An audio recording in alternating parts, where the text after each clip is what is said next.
people have been asking about the sawdust I use, the coloured sawdust, and so this is how you're going to make it. First, you're going to need some sawdust, which you've collected from maybe your saw machine or whatever. You'll need some sieves of different varieties.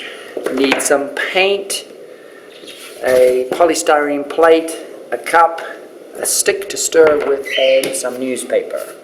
We have two sieves that I'm using. They're kitchen sieves. One's a reasonably fine one and one's a reasonably coarse one.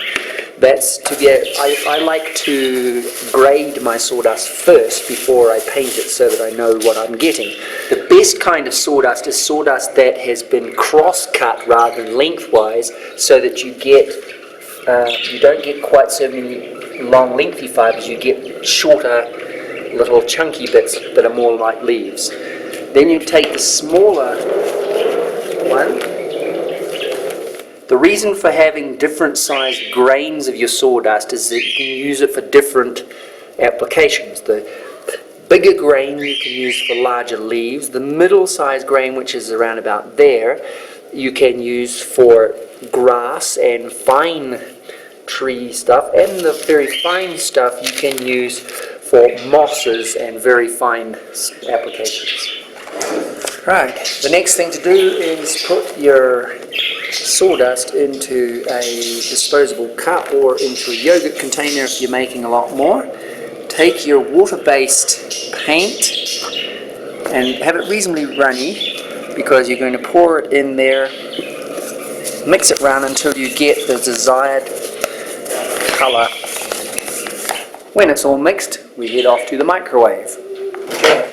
Putting it in the microwave, I'll give it about 10 or 15 seconds just to warm it up. Then take it out. It should be nice and hot by now. And take it into the patio. Now while it's nice and hot, I sprinkle it onto some newspaper just so that it can steam off a bit. When it's cooled down, you can then put it onto a polystyrene plate, just for better ease, and it's dried slightly, but we're going to repeat the microwave thing a number of times, and into the microwave again for another 10 or 12 seconds, 10, just to warm it up, and you keep repeating this process until it's fully dry. Microwave it to warm it up, sprinkle it, cool it down, microwave it again, just repeat the process. If you're not in a hurry, you can leave it overnight, just drying.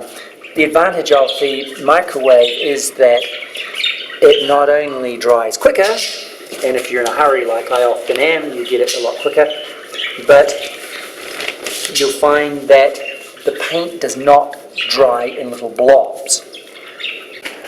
Now after you've done that 10 or 15 times probably, you get it nice and dry and free-flowing with no lumps and ready to use.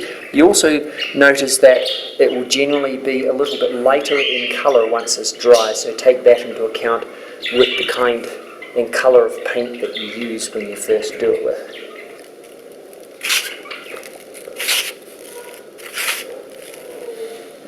Okay, and there you have your sawdust, ready for use. Put it in a jar and save it for later.